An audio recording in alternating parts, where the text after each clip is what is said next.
The film follows Grigory, known as Grisha, a spoiled, reckless son of a powerful and extremely wealthy businessman. Grisha lives without limits, fast cars, nightclubs, women, alcohol, and complete contempt for the law. He believes money can solve any problem, and in his experience it always has. After a night at a club, he behaves arrogantly toward a woman named Anfisa and later tries to escape the police during a traffic stop. His actions lead to a violent incident in which a police officer is badly injured. As usual, Grisha's father intervenes using money and influence to keep his son out of prison. However, the incident becomes the final straw. The father realizes that endless bribes, apologies, and cover ups have only made Grisha worse, not better. Grisha's behavior causes chaos not only in public but also in his family.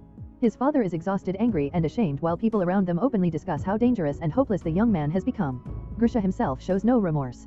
He mocks everyone, demands entertainment even in custody, and treats punishment as a joke. When his father finally threatens to cut him off financially and take away his privileges, Grisha reacts with open defiance, convinced that nothing serious will happen to him. Desperate, Grisha's father accepts an unusual proposal from a woman named Nastya, a filmmaker who introduces him to Lev, an eccentric psychologist with radical methods.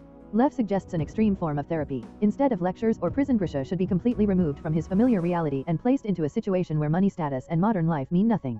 Lev claims this shock will reset Grisha's personality. Although horrified by the idea, the father agrees, having reached the point where he is willing to try anything. Grisha is drugged and wakes up in what appears to be a rural village from centuries ago. He is dressed in rags, beaten, humiliated, and treated as a lowly stableman, a serf with no rights. Confused and terrified, Grisha believes he has somehow traveled back in time. He does not understand the language, customs, or brutal hierarchy around him. The people he meets act according to strict feudal rules, obeying cruel landowners and punishing disobedience harshly. When Grisha tries to assert himself, threaten others with his father's power, or demand his phone, he is left at or beaten. Grisha repeatedly attempts to escape, only to be captured and punished. At one point, he is nearly executed for trying to run away, saved only at the last moment by the landowner's young daughter Aglaya, who begs for mercy. This experience leaves Grisha shaken to the core. For the first time in his life, he faces real fear, pain, and the possibility of death. Gradually, survival replaces arrogance. He is forced to work, obey orders, care for horses, and endure hunger and humiliation. The life of a serf is physically exhausting and emotionally crushing, and Grisha realizes how helpless he truly is without money or influence. Unknown to him, the entire village is an elaborate staged reality. Actors play peasants, nobles, and soldiers, while hidden cameras record everything. The project is monitored by Lev, Nastya, and Grisha's father, who watches. Grisha's behavior slowly changes. At first, he continues to complain, insult others, and refuse responsibility. Over time, however, he begins to adapt. He learns to work, to listen, and to think before acting. He also develops feelings for Aglaya, who represents kindness, compassion, and moral strength. Through her, Grisha experiences respect and affection that cannot be bought. As days pass, Grisha starts defending weaker people, standing up to cruelty, and questioning injustice. He feels guilt for his past actions and begins to value human dignity. The staged reality pushes him to confront his own character. When he believes Aglaya is in danger, he risks his life to protect her, proving that his transformation is not superficial. The observers are astonished as the selfish, violent young man turns into someone capable of empathy and self-sacrifice. Grisha inside the artificial past created to reform him, but now his behavior begins to change in unexpected ways. Having lived among peasants for some time, Grisha slowly adapts to the harsh conditions. He learns to eat simple food, tolerate discomfort, and even joke about things that once would have enraged him. Despite this adaptation, he deeply misses one thing from his former life: the internet. This craving symbolizes how attached he still is to modern comfort and instant gratification, even as he pretends to accept his new reality. Behind the scenes, the project team monitors Grisha closely. They expect clear moral progress, but instead observe a strange mix of cynicism, survival instinct, and occasional empathy. When Aglaya, the lord's daughter, cries about being forced into marriage with an old wealthy landowner, Grisha responds coldly and pragmatically, advising her to marry him for money and inheritance. This disappoints the observers, who realize that while Grisha has learned to endure suffering, his moral compass is still damaged. The psychologists admit that real change has not yet happened, and the work ahead is much more serious. Life in the village grows more dangerous. Grisha steals a chicken belonging to the lord in order to eat meat, which leads to a brutal punishment ritual. Avday Mikhalik, the cruel estate manager, announces that if the thief does not confess, an innocent serf will be whipped. Grisha refuses to admit guilt, at first believing the violence is only staged. As a result, another man is beaten badly. This moment shocks Grisha, forcing him to realize that his actions have consequences for others, not just himself. It is the first time he feels genuine guilt rather than fear for his own safety. The project team debates escalating the experiment. Lev suggests an even harsher scenario, possibly involving death or a severe injury, arguing that trauma is the fastest way to force transformation. Grisha's father is horrified, torn between desperation to save his son and fear of permanently damaging him. Tension grows among the organizers, and Nastya begins to doubt the ethics of what they are doing.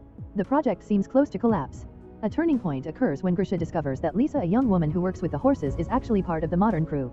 After he humiliates her by trying to expose her modern underwear, chaos erupts. Grisha realizes something is deeply wrong with the reality around him. Shortly afterward, he seeks Lisa out, not to mock her but to apologize sincerely. He is ashamed of his behavior and worries that his actions may have ruined her life in the village. This apology surprises everyone watching. For the first time, Grisha takes responsibility without being forced.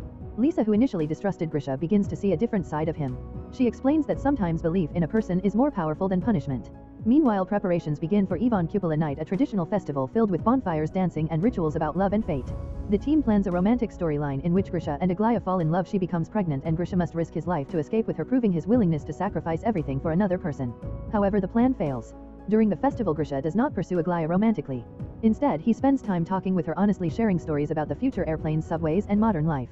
When Aglaya pretends to drown herself in despair over her forced marriage, Grisha saves her but then refuses to exploit the situation or take advantage of her vulnerability.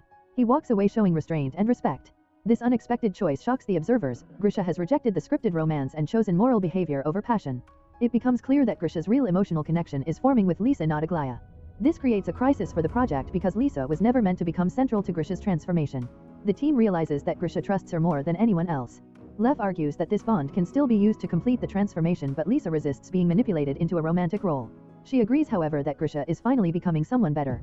The story takes a darker turn when the Lord's real son Alexei assaults a constable while drunk. To cover up the scandal, the authorities plan to punish a scapegoat. Grisha is chosen to take the whipping in Alexei's place. For the first time, Grisha is given a true moral choice: accept severe physical punishment to save another person, or refuse and remain selfish. In exchange for his suffering, he is promised freedom. Grisha agrees. He endures the whipping silently, refusing to beg or lash out. His father, watching from behind the scenes, can barely tolerate the sight. This moment becomes the true culmination of Grisha's transformation. He suffers not because he is forced to, but because he chooses to protect others and honor his word.